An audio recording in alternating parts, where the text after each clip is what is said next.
Awal. Dapat divided by 17 po mali. Royalty mo lang?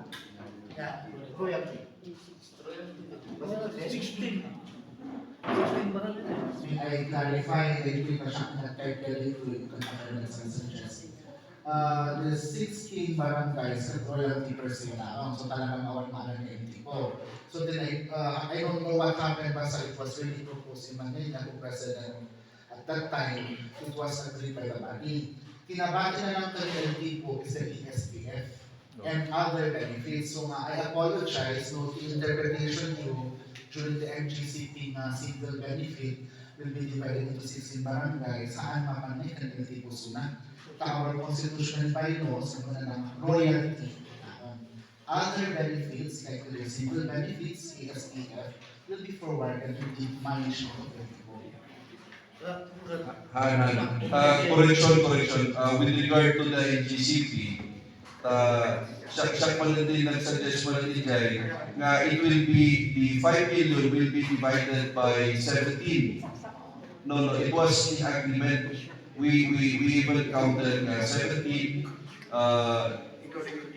yes, including 1 for El Tipo.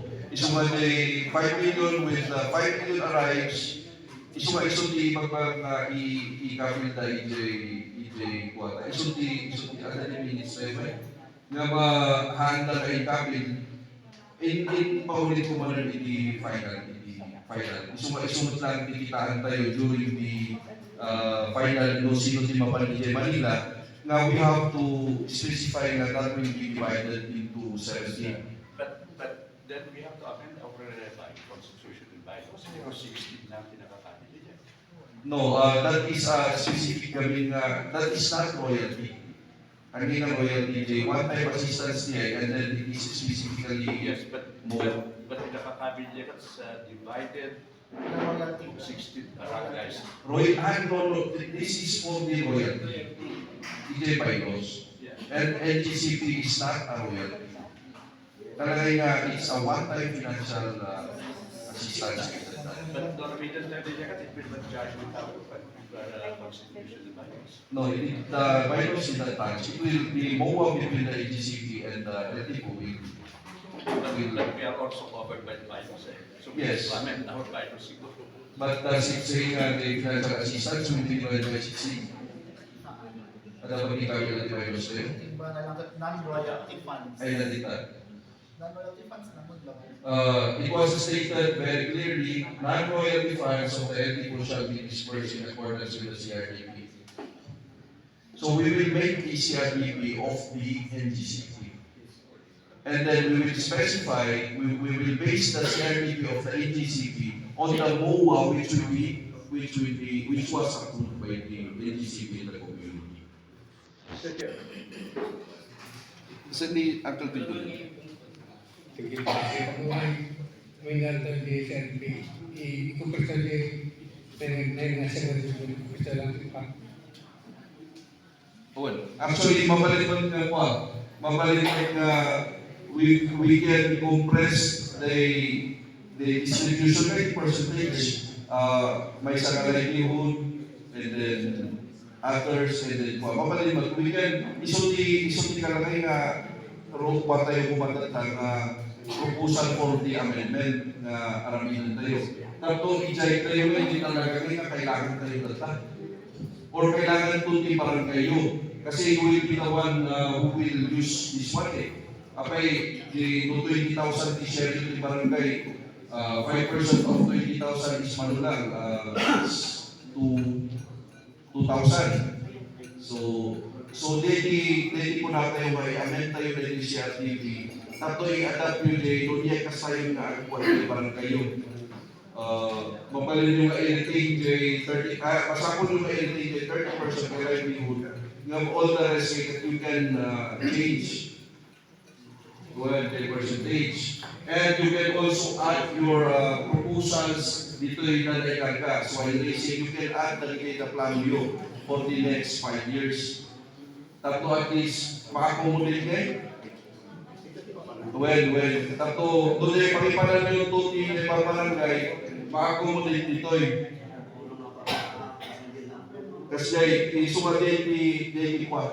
Nga we have to understand royalty. We are talking of the royalty. And CPL is talking of the royalty. And very specifically, the bylaws by royalty will be divided by 16. So I think it is, we all agree the royalty will still be divided by 16. Yeah. We will not change that. And then it is in our agreement that we have to,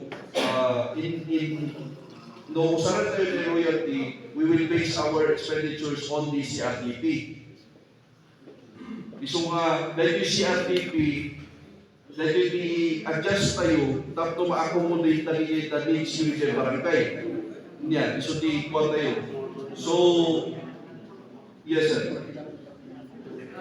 So I hope that we follow the CRDP subject to amendments, Yes. whatever the Yes. different Go barangays. ahead. And we follow the Constitution and bylaws. Yes.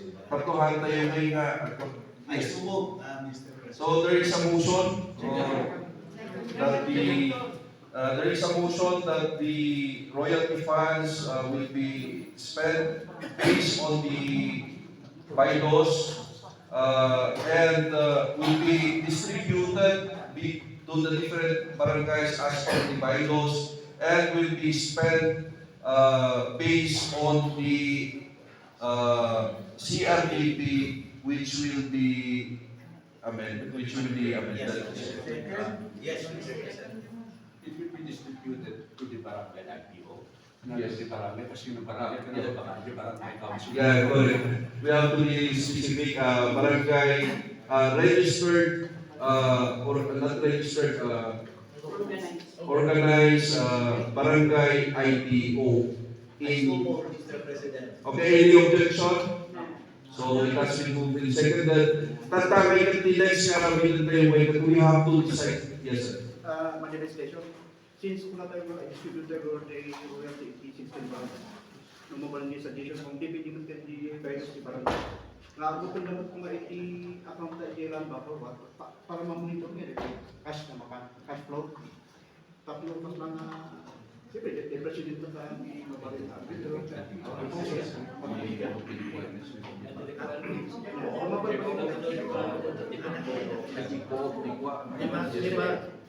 ba kung wala ko yung account, Actually, sa po,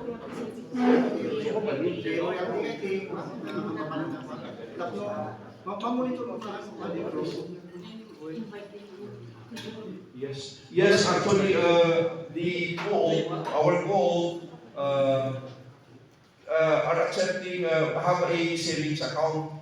So ano, babalin, the suggestion ni Manong Marcos na the IPOs will Open an account. utilize the co-op, open an account, i-J co-op tayo, the LTFCC, tapos i-J tayo ma-i-deposit,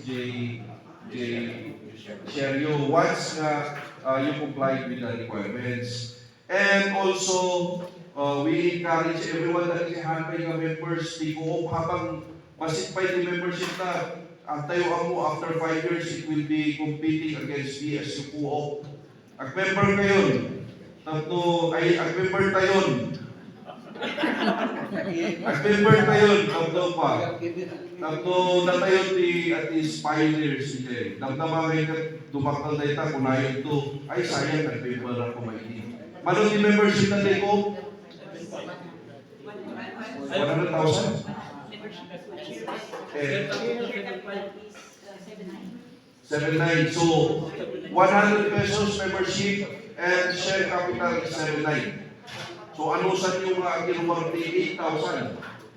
Tapos at least makapag-open kayo the account, personal account, while the IPO, pabalin mo nga i-open na the account. Actually, you have to open an account. As per the suggestions, if may meron, hindi tayo ipag na the funding. So, no, it will be monitored. No. Yes,